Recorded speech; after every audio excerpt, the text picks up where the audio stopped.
दोस्तों आज हम एक्सप्लेन करने वाले हैं हाल ही में आई सीरीज मिस्ट्री के सारे एपिसोड्स को, जिसकी डिमांड आप लोगों ने की थी, इसलिए वीडियो को अभी लाइक कर दीजिए। हम चलिए कहानी शुरू करते हैं। तो सीरीज की शुरुआत में हम अरमान नाम के एक डिटेक्टिव को देखते हैं, जो हाल ही में हुए मर्डर केस में पुलिस की मदद करने आया था। यहाँ हमें पता चलता है कि अरमान को ओसीडी नाम की बीमारी भी है, जिसके कारण वो अक्सर हर चीज को ऑर्गेनाइज करने में लगा रहता है। खैर फिर पुलिस के कहने पर वो हर चीज की जांच करता है और बताता है कि यहाँ पहले से किलर मौजूद था, जो 6 फुट से ऊपर का है और वो सिगरेट पीता है मेंथोल। ये सारी चीजें अरमान ने वहाँ ऑब्जर्व करके पुलिस को बताई थी। साथ ही वो ये भी बताता है कि इस मरने वाली लड़की निकिता के पास जरूर उस किलर के बारे में कुछ सबूत होंगे, इसलिए उसने इसके कंप्यूटर को भी छेड़ा है। वही हम अरमान की नर्स शिरेन्या को भी देखते हैं, जो हर समय अरमान के साथ रहती है, क्योंकि अरमान की ओसीडी की बीमारी कभी भी बढ़ जाती है और अरमान को ये बीमारी हुई कैसे, ये हमें आगे पता चलेगा। खैर इसके बाद अब हम अरमान को उसके साइकेट्रिस्ट के पास देखते हैं, जो उसकी मेडिकल रिपोर्ट देखकर कहते हैं कि पहले से चेंजेस तो हैं, लेकिन अभी भी सुधार बाकी है। फिर हम एक बिल्डर की रैली को देखते हैं,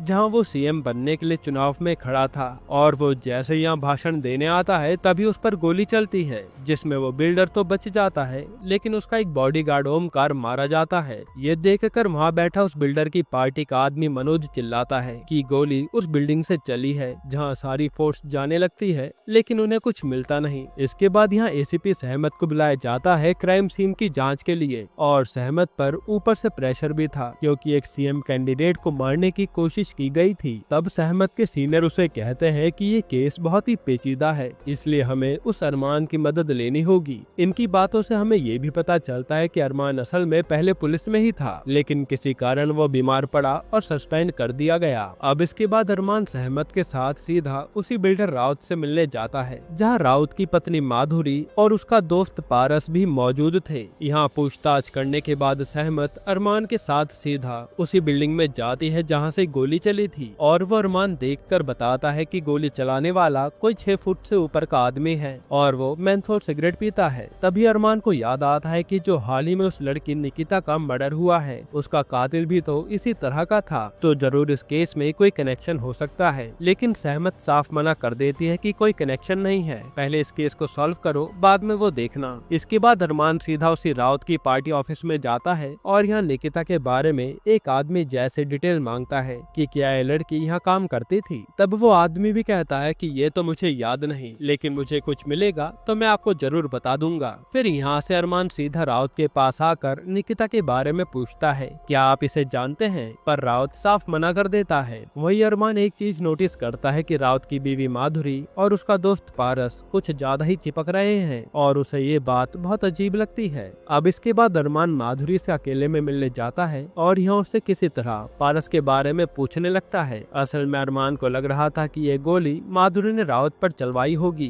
ताकि राउत मरेगा तो पारस और वो एक हो जाएंगे, पर यहाँ माधुरी तो कोई जवाब नहीं देती। इसके बाद अरमान जब घर आता है तो हमें पता चलता है कि अरमान जब पुलिस में था तब उसकी पत्नी का ब्लास्ट में मर्डर हुआ था, जिसके बाद ही अरमान को ओसीडी की बीमारी हुई और उसकी पत्नी लॉयर थी जो किसी बड़े केस पर काम कर रही थी। इसलिए अरमान को लगता है कि जरूर उन लोगों ने ही उसकी पत्नी सुष्मिता को मरवाया होगा, और अरमान आज भी उस केस को सॉल्व करने में लगा है, जिसके बारे में कोई नहीं जानता। तभी अरमान पर उसी पार्टी के आदमी जय का कॉल आता है कि मुझे निकिता के बारे में कुछ मिला है, इसलिए आप मुझे इस जगह मिलिए। तो अरमान भी चला जाता है, लेकिन तभी अरमान पर कोई गाड़ी से हमला करता है और अरमान बचकर भाग लेता है। यानी कोई नहीं चाहता कि अरमान राउत पर गोली चलाने वाले आदमी का केस सॉल्व करे। खैर फिर अरमान ये बात जाकर सीधा सहमत से बताता है, और इन्हें लगता है कि जरूर खूनी जय होगा, उसी ने तो अरमान को मिलने के लिए बुलाया था। लेकिन थोड़ी देर में पता चलता है कि जय तो पुल से गिरकर मर चुका है। पर जैसे अरमान जय की लाश देखता है तो बताता है कि ये भी एक मर्डर है, जिसे प्लानिंग के साथ मारा गया है। वही जय के पास से इन्हें एक डॉक्यूमेंट मिलता है जिस पर निकिता के साइन थे। ये देखकर अरमान सहमत से कहता है कि मैं सही हूँ, पक्का ये तीनों मर्डर एक दूसरे से लिंक है। फिर यहाँ से अरमान पार्टी के हेड मनोज से मिलने जाता है और उससे कुछ पूछताछ करता है,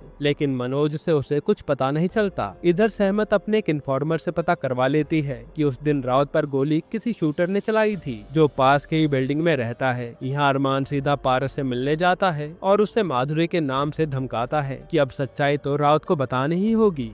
मेरा और माधुरी का अफेयर चल रहा था, लेकिन अब हम दोनों साथ नहीं हैं। साथ ही पारस कहता है कि हमने राउत पर गोली नहीं चलवाई और ये बात राउत को मत बताना, उसका विश्वास टूट जाएगा, जिस पर अरमान मान जाता है। इसके बाद सहमत अरमान को लेकर सीधा उस शूटर विनोद को पकड़ने आती है जिसकी उसे टिप मिली थी। पर यहाँ पहुंचकर पता चलता है कि ये आदमी तो चल फिर नहीं सकता, तो गोली कैसे चलाएगा। इसलिए ये लोग वहाँ से चले जाते हैं। लेकिन तभी अरमान को याद आता है कि विनोद के जूते तो गंदे थे, यानी वो झूठ कह रहा था। ये बात वो सहमत के जूनियर बंटी से बताता है, लेकिन उससे पहले ही वहाँ से विनोद भाग निकलता है। फिर रात को हम शिरण्या को अरमान के साथ देखते हैं और हमें पता चलता है कि शिरण्या का एक बेटा है, लेकिन उसका पति नहीं है, इसलिए वो अकेले अपने बेटे को पालती है। फिर यह अरमान शिरण्या को सुष्मिता के बारे में बता रहा होता है, जिससे हम समझ पाते हैं कि वो अपनी पत्नी से कितना प्यार करता था। उसी समय अरमान को कुछ याद आता है और वो शिरण्या से उस दिन राउत पर हुए हमले वाली वीडियो देखने को कहता है। तब वो देखता है कि यहाँ मनोज ही था जो गोली चलने की डायरेक्शन सबको बता रहा था और ये बात उसे अजीब लगती है। खैर फिर अगले दिन वो राउत की पार्टी के लोग और पुलिस वालों को बुला लेता है और फिर शिरण्य से नकली गोली चलवा कर मनोज से कहता है कि बताओ वो गोली कहाँ से चली, लेकिन मनोज बता ही नहीं पाता।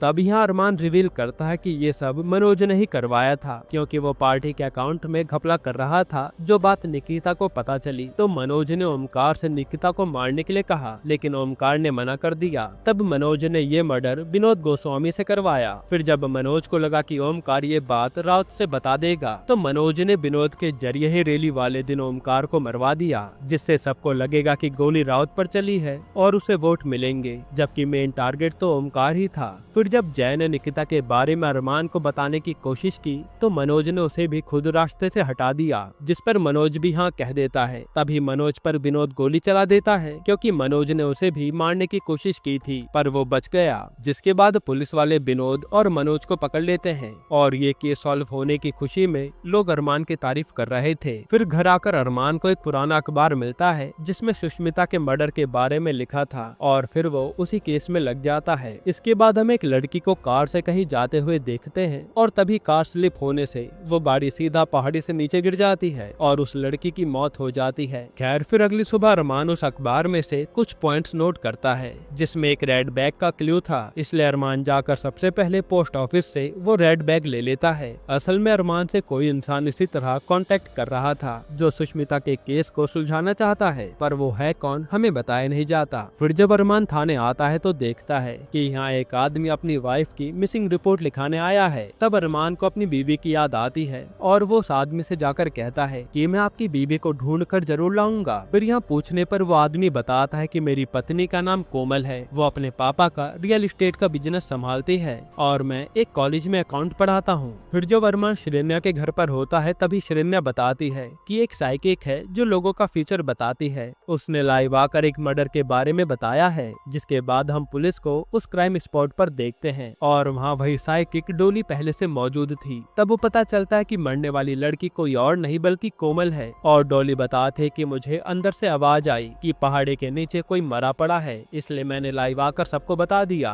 एक तरह से यहाँ डॉली सिर्फ अपनी पब्लिसिटी के लिए आई थी और सहमत को भी उसे देखकर गुस्सा आ रहा था। खैर तभी यहाँ अरमान आता है और सहमत से कहता है कि ये कोई नॉर्मल एक्सीडेंट नहीं बल्कि मर्डर है, लेकिन सहमत नहीं मानती। साथ ही वो कहती है कि ये केस मैं खुद ही हैंडल कर लूंगी, तुम्हारी जरूरत नहीं है। इधर डॉली मीडिया में कह रही थी कि मेरे शरीर में इस कोमल की आत्मा आई थी जिसने पेपर पर यह एड्रेस लिखा, तभी मैं यहाँ तक आ पाई। जो देखकर सहमत वो पेपर ले लेती है। फिर यहाँ अरमान जहाँ से कार नीचे गिरी थी वहाँ की छानबीन करने लगता है और उसे कुछ अजीब लगता है। फिर वो सीधा थाने आता है और वहाँ के आदमी निशांत से डोली के फेस जैसी दिखने वाली मैच निकालने को कहता है। तब पता चलता है कि एक लेडी है डोनीला जो एक रेड में पकड़ी गई थी और अरमान को लगता है कि यही डॉली होगी जो नाम बदल कर अब रह रही है। फिर वो शिरण्या से कहता है कि तुम्हें डॉली बहुत पसंद है ना, इसलिए अब तुम उसकी अपॉइंटमेंट लो, हम वहाँ चलेंगे। फिर जब शिरण्या अपॉइंटमेंट लेकर डॉली के साथ सेशन कर रही होती है। तो यहाँ पीछे से अरमान उसके घर की छानबीन करने लगता है ताकि उसे कुछ मिल पाए। तभी वहाँ डॉली आ जाती है और उसे घर से भगाने लगती है, लेकिन अरमान डोनेला का नाम लेता है, जो सुनकर डॉली शांत हो जाती है। खैर फिर शिरन्या और अरमान वहाँ से जाने लगते हैं और अरमान शिरन्या के हाथ में एक ब्रेसलेट देखता है जो डॉली अपने हर क्लाइंट के हाथ में देती थी, और ये सेम ब्रेसलेट उसने कोमल के हाथ में भी देखा था, यानी डॉली कुछ गेम खेल रही है।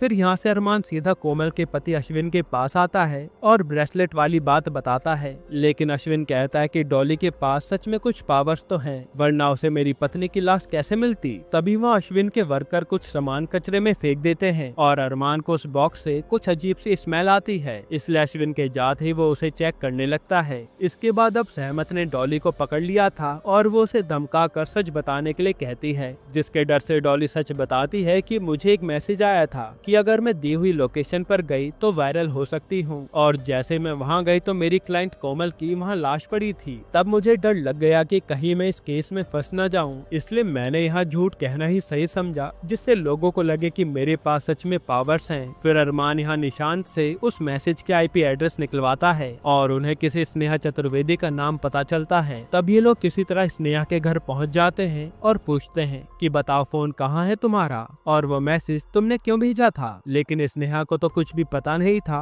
वो कहते कि मैंने तो अपना पुराना फोन देकर नया फोन ले लिया था। तभी अरमान स्नेहा से पूछता है कि तुम CA की पढ़ाई कर रही हो ना, तो ये इतने महंगे महंगे आइटम्स तुम्हारे पास कैसे आए। जिस पर स्नेहा कहते कि मेरे बॉयफ्रेंड ने ये दिए हैं और पुराना फोन भी उसी ने बदल कर नया दिया था। जो सुनकर अरमान हंसने लगता है, यानी उसने ये केस भी सॉल्व कर दिया है। अब अगले दिन वो सीधा कोमल के पति के घर पहुंच जाता है और वहाँ डॉली से नाटक करवाता है जैसे उसे एक और मर्डर के बारे में पता चला है, और यहाँ मर्डर स्नेहा का ही हुआ था, जिसे देखकर कोमल के पति अश्विन के होश उड़ जाते हैं। फिर अरमान बताता है कि आपकी गलती उसी दिन पकड़ी गई जब आपके कबाड़ से डीजल का बॉक्स मिला था, जबकि आपकी कार तो पेट्रोल से चलती है, और उस दिन रोड की जांच करते समय वहाँ डीजल की स्मेल आ रही थी, यानी आपने पहले मोड़ पर डीजल डाला जिससे कोमल की कार स्लिप करके नीचे गिर गई, और फिर आपने डीजल वॉश कर दिया, लेकिन वह स्मेल अगले दिन तक रही थी। फिर अरमान बताता है कि आपने डॉली को स्नेहा के फोन से कोमल की लोकेशन भेजी थी ताकि सबको लगे कि ये एक एक्सीडेंट है, पर ये तो प्लान्ड मर्डर था।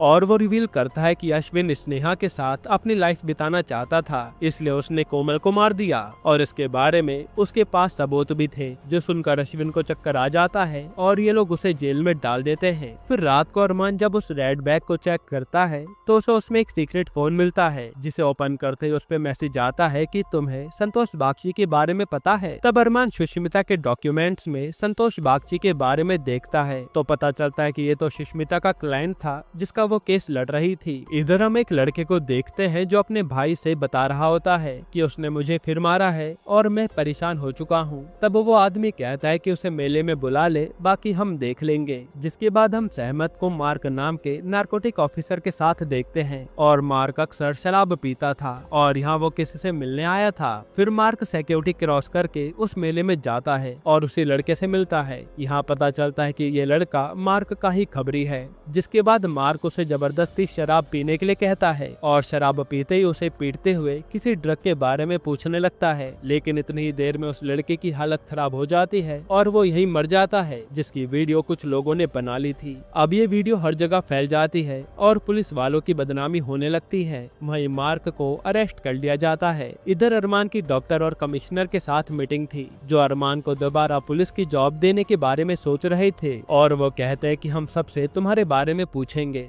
सब सही रहा तो तुम्हें नौकरी मिल जाएगी। जो सुनकर अरमान खुश हो जाता है। फिर यहाँ से अरमान सहमत से मिलने जाता है, जिससे मार्क के केस के बारे में पता चलता है, और वो अरमान से कहते कि मार्क ने किसी को नहीं मारा। तब अरमान भी शिरन्या से कहता है कि मैंने अगर इस सहमत के दोस्त का केस सॉल्व कर दिया ना, तो ये मुझे पुलिस की नौकरी पर रिकमेंड कर देगी, इसलिए वो मार्क के केस में साथ देने के लिए मान जाता है। जिसके बाद अरमान हर जगह छानबीन करने लगता है और फिर वो मार्क से मिलने आता है। मार्क बताता है कि उस लड़के मोइस ने ही मुझे मिलने बुलाया था और उस बोतल में से मैंने भी शराब पी थी, पर पता नहीं मोइस ने उसे पिया तो उसकी जान कैसे चली गई। जिसके बाद अरमान यहाँ शिरन्या और उसके बेटे श्रवण के साथ मेले में आता है और सिक्योरिटी वाले उन्हें कोल्ड ड्रिंक तक अंदर लाने नहीं देते। खैर फिर यहाँ काफी पूछताछ करने के बाद अरमान एक खंडर जगह देखता है जो उसे काफी अजीब लगती है। फिर अगले दिन अरमान अपनी पुलिस की वर्दी पहन लेता है क्योंकि उसे लग रहा था कि सहमत उसका नाम जरूर रिकमेंड करेगी। लेकिन जैसे वो थाने पहुंचता है तो वहाँ सहमत सॉरी कह देती है। साथ ही वो कहते कि अभी तुम्हारी ओसीडी की समस्या खत्म नहीं हुई है, इसलिए मैं ऐसे में नाम रिकमेंड नहीं कर सकती, जो अरमान को बहुत बुरा लगता है। इसके बावजूद वो सहमत से बताता है कि उस मेले वाली जगह पर एक खंडर है, पर हैरानी की बात तो यह है कि उसके गेट पर एकदम नया ताला लगा है, यानी अंदर कुछ झोल चल रहा है। इधर अरमान के घर पर शिरन्या दो फोन देखती है तो पूछती है कि ये दूसरा फोन किसका है। तब अरमान बताता है कि कोई इंसान मेरी मदद करना चाहता है जिसने मुझे फोन दिया है और उससे मेरी सुष्मिता के केस के बारे में बात होती रहती है। तब ये सब देखकर शिरन्या गुस्सा हो जाती है और कहती है कि सुष्मिता के केस ने आपका दिमाग खराब कर रखा है, इसलिए तो आप मूव ऑन नहीं हो पा रहे। साथ ही शिरन्या वो फोन अपने पास रख लेती है। तभी वहाँ सहमत अपनी टीम के साथ आती है और ये लोग केस के बारे में ही डिस्कस करने लगते हैं। तब सहमत कहते कि पोस्टमार्टम रिपोर्ट में मोइस की बॉडी में जहर पाया गया है, जो हो सकता है कि मार्क की शराब से उसमें गया हो, लेकिन वही शराब तो मार्क भी पी रहा था, लेकिन उसे कुछ नहीं हुआ। तब अरमान कहता है कि यानी गड़बड़ सिक्योरिटी चेक के टाइम पर हुई है, कोई मार्क को मारना चाहता था इसलिए उसने ड्रिंक में जहर डाला होगा, पर मार्क ने वो मोइस को पिला दिया। और मेले में तो कोल्ड ड्रिंक तक ले जाने नहीं देते, तो अल्कोहल कैसे ले जाने दी, यानी ये पूरा स्टाफ मिला हुआ है। जिसके बाद सबसे पहले ये लोग मेले में जाकर उस खंडर में रेड मारते हैं जहाँ ड्रग्स बनाया जा रहा था और ये सबको अरेस्ट कर लेते हैं। और इन्हीं लोगों ने ही मार्क के ड्रिंक में जहर मिलाया था, यानी ये केस भी सॉल्व हुआ, जिससे मार्क पर लगे सारे इल्जाम खत्म हो जाते हैं। फिर हम एक आदमी को सेंट्रल जेल में जाते हुए देखते हैं जो संतोष बागची से मिलने आया था, पर पता चलता है कि संतोष बागची तो इस जेल में है ही नहीं। ये देखकर उस आदमी के होश उड़ जाते हैं। इसके बाद हम एक बिलीनियर को कार से कहीं जाते हुए देखते हैं जो सीधा एक कपल के पास आता है और वहाँ उस लड़की पर चाकू लगाकर लड़के से सारा पैसा देने के लिए कहता है, लेकिन वो लड़का तो उसी आदमी को जान से मार डालता है और अपनी लवर को बचा लेता है। फिर यहाँ पुलिस आती है और ये बताते हैं कि ये बिलीनियर सूरज है जिस पर इल्जाम लगा है कि वो लूटमार करने आया था, जो कि काफी अजीब बात है क्योंकि उसे तो किसी भी चीज की कमी नहीं है। फिर यहाँ उस कपल से पूछताछ करने के दौरान सहमत को वो लड़की बताती है कि वहाँ एक कांस्टेबल मौजूद था जिसे देखकर मैं हेल्प हेल्प चिल्ला रही थी, पर वो तो वहाँ से भाग निकला। ये सुनकर सहमत उस कांस्टेबल का पता करने के लिए कहती है। फिर यहाँ से अरमान सीधा सूरज की बीवी से मिलने आता है, पर उसे कुछ भी पता नहीं चलता। जिसके बाद अरमान यहाँ से सूरज के ऑफिस में पूछताछ करने जाता है तो उसकी सेक्रेटरी बताती है कि सूरज सर के पास तो एक गन भी थी। तब अरमान सोचने लगता है कि जब सूरज पर गन थी तो उसने लड़की के गले पर चाकू क्यों लगाया, ये बात हजम नहीं हो रही। जिसके बाद अरमान को वहाँ कुछ ऐसा दिखता है जिससे वो सीधा उस आदमी अरविंद को इंक्वायरी के लिए बुला लेता है जिसने सूरज को मार डाला। तब अरविंद पुलिस के डर से बता देता है कि एक टाइम पर मेरा सूरज की बीवी माहिरा के साथ अफेयर था, पर हमारा ब्रेकअप हो गया था और मुझे पता नहीं था कि सूरज मेरे ऊपर बाद में ऐसे गुस्सा निकालेगा। साथ ही वो कहता है कि मैंने सूरज पर गलती से वार कर दिया था, मुझे पता नहीं था कि वो सूरज है, अगर पता होता तो मैं उसे कुछ कहता ही नहीं। जिसके बाद जब अरमान अकेला होता है तो उसे शिरन्या अपनी फीस मांगती है, लेकिन अरमान तो कई केस फ्री में सॉल्व कर रहा था और उस पे पैसे नहीं थे, जो बात शिरन्या को अच्छी नहीं लगती। वहीं बंटी ने उस कांस्टेबल का सीसीटीवी फुटेज निकाल लिया था जो क्राइम स्पॉट से कहीं जा रहा था। फिर जब अरमान थाने आता है तो वो फुटेज देखकर कहता है कि कांस्टेबल के कंधे पर स्टार है, यानी ये वर्दी भाड़ी पर लाई गई होगी, इसलिए वो बंटी से उस आदमी के बारे में पता करने को कहता है। इधर शिरन्या जो अरमान से सैलरी न देने पर नाराज थी,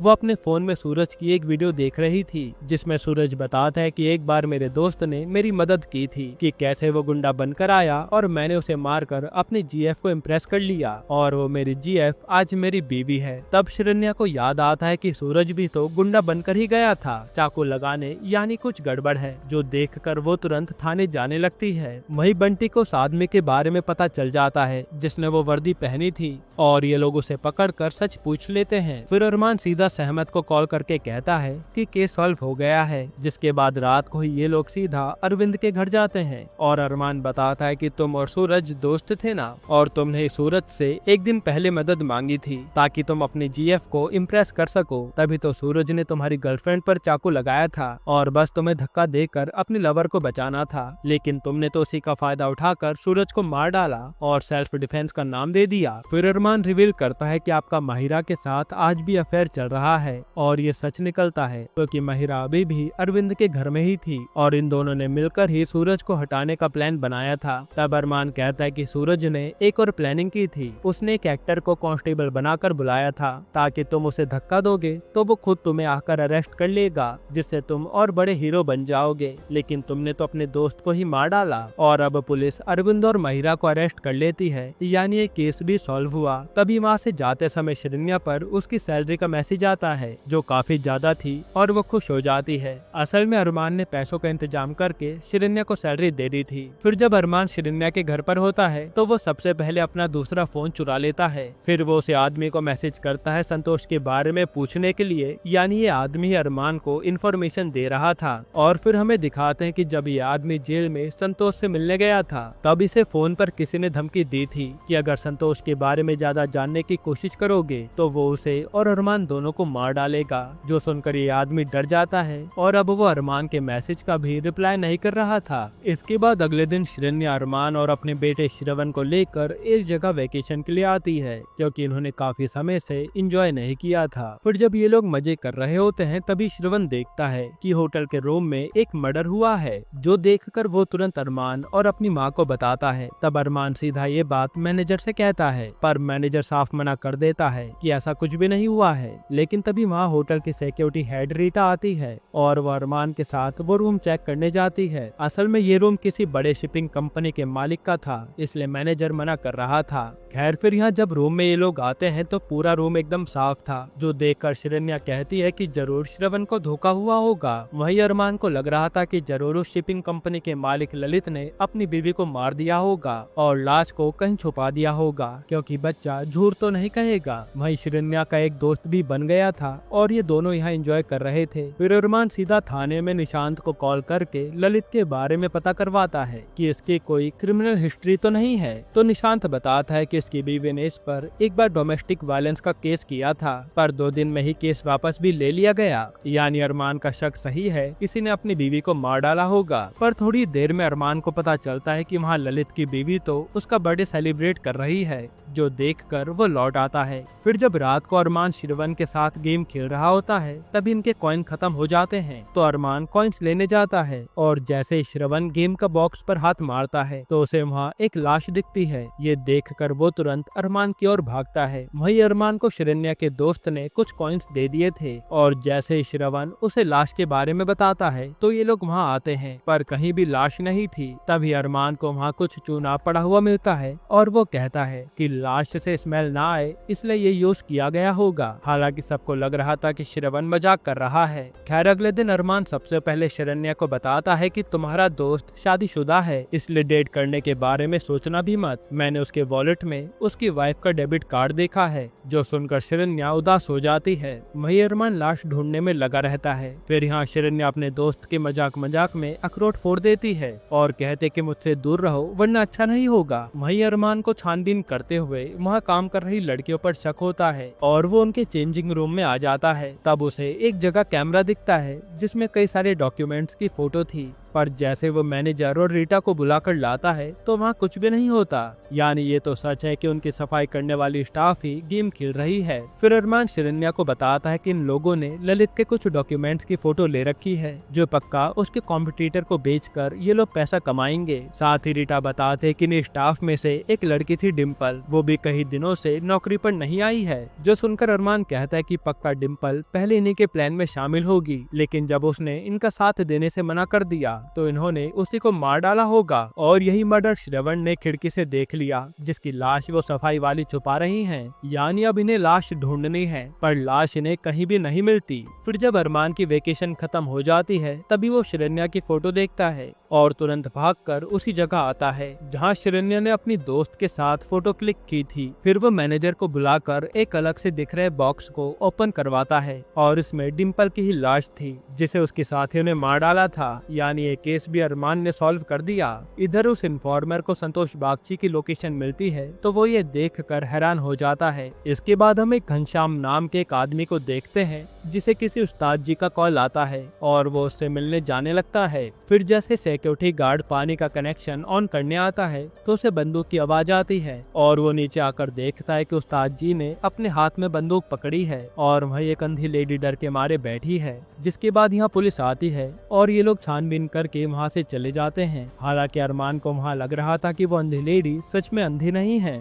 खैर फिर यहाँ अरमान सीधा उस्ताद जी से सवाल जवाब करने आता है और पता चलता है कि अरमान तो उस्ताद जी का सबसे बड़ा फैन है, क्योंकि उसकी बीवी और वो अक्सर उस्ताद जी की गजलें सुनते थे। फिर अरमान उस्ताद जी से सब कुछ बताने के लिए कहता है तो उस्ताद जी बताते हैं कि मैं घनश्याम से मिलने ही आया था, तभी मुझे गोली चलने की आवाज आई और मैंने देखा कि घनश्याम तो मरा पड़ा है और वहाँ एक अंधी लेडी भी डरी हुई बैठी है और तभी मैंने किसी के भागने की आवाज सुनी तो डर के मारे वहाँ पड़ी गन उठा ली, पर वहाँ तो सिक्योरिटी गार्ड आया था। फिर पूछने पर उस्ताद जी बताते हैं कि वो घनश्याम मेरे कमबैक में मेरा साथ दे रहा था, क्योंकि लोगों ने मेरी गजलें सुनना बंद कर दिया था, इससे मेरा काफी फायदा हुआ। अब ये सब सुनने के बाद सहमत बंटी से कहती है कि हमें घनश्याम और उस्ताद जी के बीच सब कुछ पता करना होगा, क्योंकि हो न हो कातिल यही है। हालांकि थोड़ी देर में उस्ताद जी को बेल मिल जाती है और उनसे मिलकर अरमान बताता है कि मैंने आपके धुन पर फ्लूट बजानी भी सीखी है। और जब वो वीडियो दिखाता है तो उस्ताद जी उसकी खूब तारीफ करते हैं कि आपका टैलेंट कमाल का है। यहाँ तक कि वो उसे अपने होने वाले शो में टैलेंट दिखाने के लिए भी बुलाते हैं, जिसके लिए अरमान मान जाता है। फिर यहाँ से अरमान सीधा उसी घनश्याम वाली बिल्डिंग में जाता है और वहाँ गौरी नाम की लड़की से घनश्याम के बारे में पूछता है, जिसके साथ इस समय निर्मला भी थी, वही अंधी लेडी। तब गौरी साफ साफ कह देते कि मेरी घनश्याम से कभी बात नहीं हुई। खैर फिर निशांत अरमान को कॉल पर बताता है कि ये घनश्याम तो पूरा ठरकी था, जिसने म्यूजिक की आड़ में न जाने कितनी लड़कियों को जाल में फंसाया था और ये गौरी को भी परेशान करता था। तब ये बात जाकर अरमान सहमत को बताता है कि इसमें गौरी का भी तो हाथ हो सकता है, लेकिन सहमत नहीं मानती। फिर आज रात उस्ताद जी का शो होता है जिसमें अरमान भी फ्लूट बजाने वाला था। वही सहमत को उसका आदमी बताता है कि उस्ताद जी के कई शो घनश्याम ने ऑर्गेनाइज करवाए थे और वो उस्ताद जी का आधा पैसा खा जाता था, तो हो सकता है कि इसलिए उस्ताद जी ने गुस्से में आकर उसे मार डाला हो। ये सुनकर सहमत तुरंत उस्ताद जी को पकड़ने जाने लगती है। वही जब उस्ताद जी अरमान को फ्लूट बजाने के लिए कहते हैं तो अरमान बजा नहीं पाता। तभी वहाँ पुलिस आ जाती है और उस्ताद जी को पकड़ लेती है। अब जब थाने में गौरी और निर्मला भी आते हैं, क्योंकि उन्हें सहमत ने पूछताछ के लिए बुलाया था, तब जाते हुए निर्मला खुद सहमत से हाथ मिलाती है, जो बात अरमान को अजीब लगती है, क्योंकि निर्मला को कैसे पता कि सहमत ने कौन सा हाथ आगे बढ़ाया था। इसलिए वो तुरंत यहाँ निर्मला का पर्दाफाश कर देता है और निर्मला भी डर के मारे अब सच बता देती है कि हाँ, मैंने घनश्याम को मारा है। वो बताते हैं कि घनश्याम ने मेरा गाना प्रोड्यूस करने के नाम पर मेरा फायदा उठाया और मुझे ठीक से दिखता भी नहीं था, इसलिए मैं उस समय कुछ कर भी नहीं पाई। फिर जब मैंने थोड़ा पैसा इकट्ठा करके अपनी आंखों का इलाज कराया तो सबसे पहले मैंने गौरी से दोस्ती बढ़ाई, जो घनश्याम की बिल्डिंग में रहती थी। फिर पूरी प्लानिंग के साथ मैंने घनश्याम को मारकर बिना किसी सबूत के गन वहीं छोड़ दी और खुद अंधी बनने का नाटक करने लगी, जिसमें उस्ताद जी फंस गए, पर अंत में सरमान ने मुझे पकड़ ही लिया। अब ये केस खत्म होने के बाद उस्ताद जी का शो दोबारा होता है और अरमान अपनी वाइफ को याद करके आज वहाँ फ्लूट बजाता है। फिर घर आकर जब अरमान अपना दूसरा फोन चेक करता है तो वहाँ उसे एक लोकेशन आती है, शायद वहाँ उसे संतोष बागची मिल सकता है। अब सीन चेंज होता है और हम अरमान को एक घर में खाना पकाते हुए देखते हैं। तभी वहाँ घर के लैंडलॉर्ड आ जाते हैं। असल में अरमान गलत घर को अपना घर समझ बैठा था और उन लोगों ने पुलिस को बुला लिया था। तब अरमान उन सबसे माफी मांगता है और सहमत से कहता है कि मेरी दिमागी हालत कुछ ठीक नहीं है, इसलिए मुझे डॉक्टर किसी दूसरे हॉस्पिटल में डालने के लिए कह रहे थे, जिस पर सहमत भी कहते कि कोई बात नहीं, तुम चले जाओ। फिर अगले दिन ही अरमान अपने डॉक्टर के साथ दूसरे हॉस्पिटल में एडमिट होने चला जाता है और वहाँ का मेन डॉक्टर था ललित कनन, जो अब अरमान का केस हैंडल करने वाला है। फिर यहाँ सबसे मिलाने के बाद अरमान को ललित डॉक्टर विद्या के साथ उसके रूम की ओर भेज देता है और कहता है कि आपको हम ठीक करके ही रहेंगे। फिर विद्या अरमान को रूम में ले जाकर उसे खाने के लिए दवा देती है, लेकिन अरमान तो बस दवाई खाने का नाटक करता है पर उसे खाता नहीं। जिसके बाद हमें पास्ट का सीन दिखाते हैं कि अरमान को इसी हॉस्पिटल की लोकेशन उसके फोन पर आई थी कि यहाँ संतोष मिल सकता है, इसलिए उसने सारा नाटक किया था कि उसकी दिमागी संतुलन खराब है और वो यहाँ एडमिट हो गया था। अब अगले दिन अरमान मौके का फायदा उठाकर कुछ मरीजों से संतोष बागची के बारे में पूछता है, जिस पर वहाँ मरीज कहते हैं कि वो तो काफी समय पहले मर गया।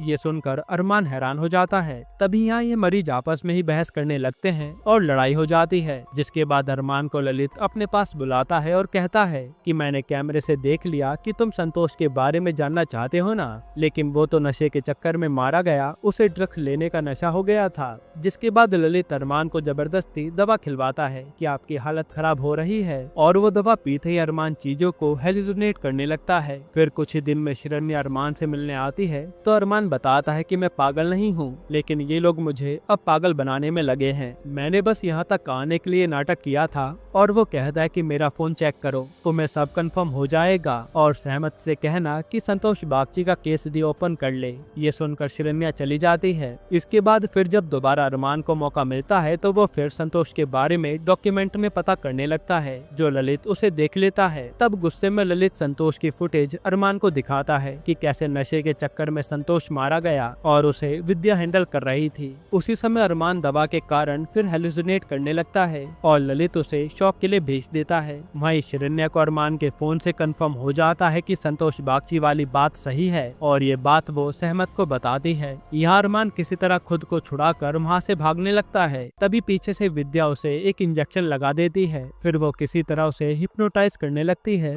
जिससे अरमान बेहोश हो जाए, लेकिन अरमान उससे भी 2 कदम आगे था। वो उसे रोक देता है और कहता है कि मुझे सब पता चल गया है, तुमने हिप्नोटाइज करके उस संतोष की जान ली थी ना, उसी तरह तुम मुझे भी हिप्नोटाइज कर रही हो। तभी विद्या भागने की कोशिश करती है, लेकिन वहाँ सहमत आ जाती है और ये लोग विद्या से पूछने लगते हैं कि बताओ इन सब के पीछे कौन है। तब विद्या कहते कि संतोष बागची का केस काफी बड़ा केस है, मैं कुछ भी नहीं बता सकती। ये कहते कहते वो नीचे कूदकर अपनी जान दे देती है और अरमान सच तक पहुंच नहीं पाता। जिसके बाद सहमत को खबर मिलती है कि किसी जर्नलिस्ट की मौत हो गई है, और जब अरमान क्राइम स्पॉट पर जाता है तो उसे सेम वैसा ही फोन मिलता है जैसा उसे किसी ने भेजा था। इससे अरमान समझ जाता है कि मेरी मदद यही आदमी कर रहा था जिसे उन लोगों ने मार डाला। यहीं पर ये सीरीज खत्म होती है। अब दोस्तों इसके सीजन 2 में अरमान को पता लगाना होगा कि आखिर सुष्मिता कितने बड़े केस पर काम कर रही थी जिसके कारण इतने लोगों की जान चली गई, और अब अरमान की जान को भी खतरा है। बाकी दोस्तों आपको ये सीरीज कैसी लगी कमेंट में बताना, और इसके अलावा आप कौन सी मूवी या सीरीज का एक्सप्लेनेशन चाहते हैं वो भी कमेंट करना। बाकी अगर आपको हाल ही में एक कमाल की मूवी देखनी है तो आप ये वीडियो देख लीजिए।